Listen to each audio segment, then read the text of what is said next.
แตงเอ้ยกูบ่เคยกินเบอร์เกอร์อันใหญ่ปานนี้จักเทื่อในชีวิต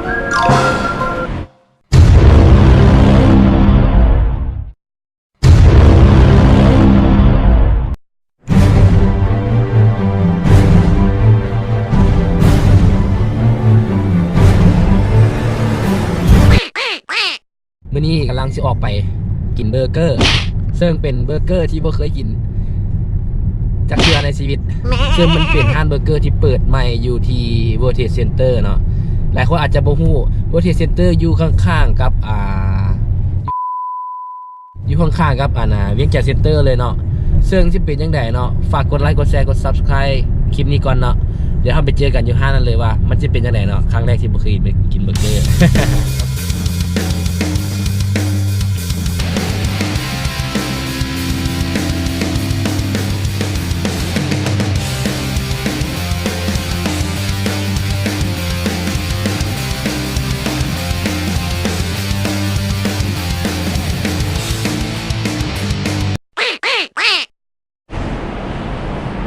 ตัวนี้เรา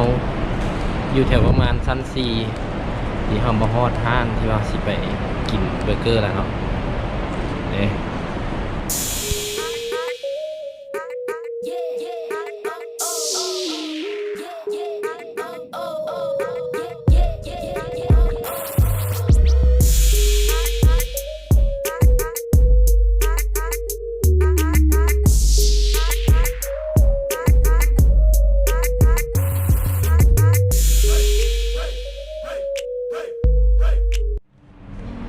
โอเคเนาะตัวนี้เราก็มาฮอดห้างที่ว่าเราสิมากินเบอร์เกอร์นะชื่อว่าห้าง Easy เนาะซึ่งสัญลักษณ์เพิ่นจะเป็นจังซี่ตัวนี้ก็กำลังสิสั่งก็ยังบ่ฮู้ว่าสิกินตัวใดดีเพิ่นเอาเมนูมาให้เมนูก่อนเป็นอาหารพวกยุโรปเนี่ยส่วนใหญ่เราพูดถึงเลยกินเบอร์เกอร์จังเทื่อดีไซน์ประมาณนี้แต่ว่ามันจะตัวใดวะมันจะเป็นชีสเบอร์เกอร์แฮมเบอร์เกอร์ชีสสเปเชียลชีสโอ้ my god OMG ตัวนี้น่าจะเด็ดกว่าโมตัวนี้เพราะว่าเบิ่งจากราคาเลยน่าจะลองเบิ่งตัวนี้สุดใหญ่เลยโอ้ my god นะซะเอา โอ้ my god เนาะ เอา my god มักคำนี้เลย โหหลายคนเห็นกันกับทัวร์กินอันนี้ดิเบอร์เกอร์โอ้ my god two toast เบอร์เกอร์75,000จัดไป A few moments later โอเคเขาสั่งเบอร์เกอร์ไปแล้วเมื่อกี้นี่กำลังมาแล้วบาร์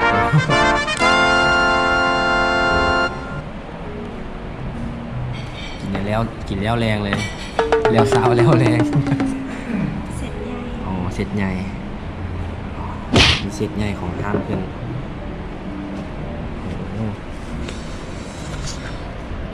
บักแตงเอ้ยกูบ่เคยกินเบอร์เกอร์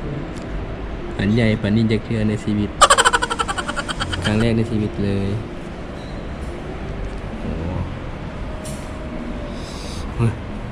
เดี๋ยวเรามากินกันเลยย่ำเลยเนาะเคยกินจักเทื่อเบอร์เกอร์นี่แล้วก็บ่ฮู้วิธีการกินอีกใครที่เคยเนาะฝากกดไลค์ก่อนเลยใครที่บ่เคยมันคอมเมนต์มา โอเคเดี๋ยวจิตั้งกล้องกันนะ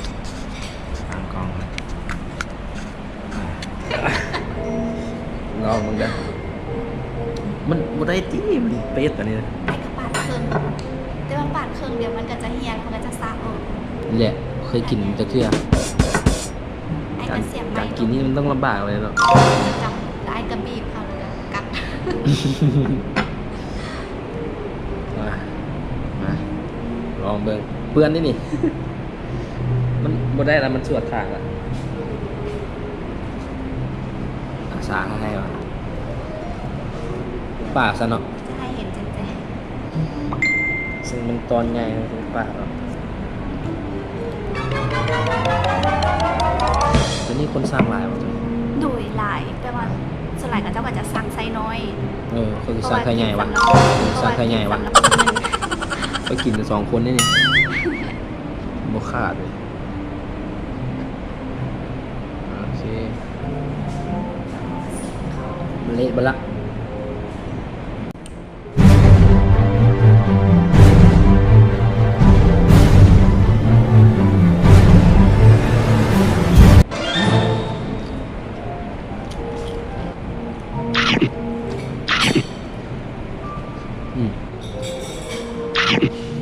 น่าจะเอาน้อยหรอก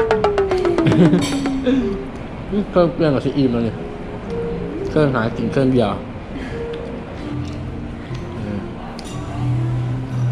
ฝากถึงคนที่บ่เคยกินนะกับคนที่เคยกิน คนที่เคยกินนะกดไลค์แล้วคนที่บ่เคยกินนะคอมเมนต์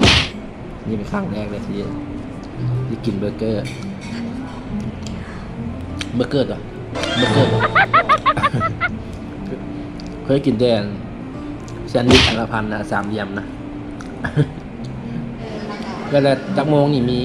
ดนตรีเจ้าลิน เรียกไปเลย ว่า เพราะเพิ่นอยากเสร็จ โอ้แล้วแต่อารมณ์นักดนตรีบอกแล้วมันนั่งดีทั้งข้างๆเลยบอก ว่าเขาว่าหยอกเลยว่าถามนี่ดินจะเจอว่าดินในบ่อนะ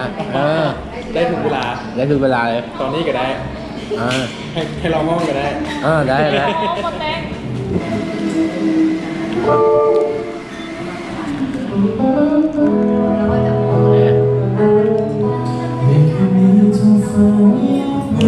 อ้เพลงลาวต้องการแดนเซอร์ไหมเป็นแดนเซอร์ได้ปะ โอ้เสียงดีแล้วว่าโอ้เพลงลาวมากเลย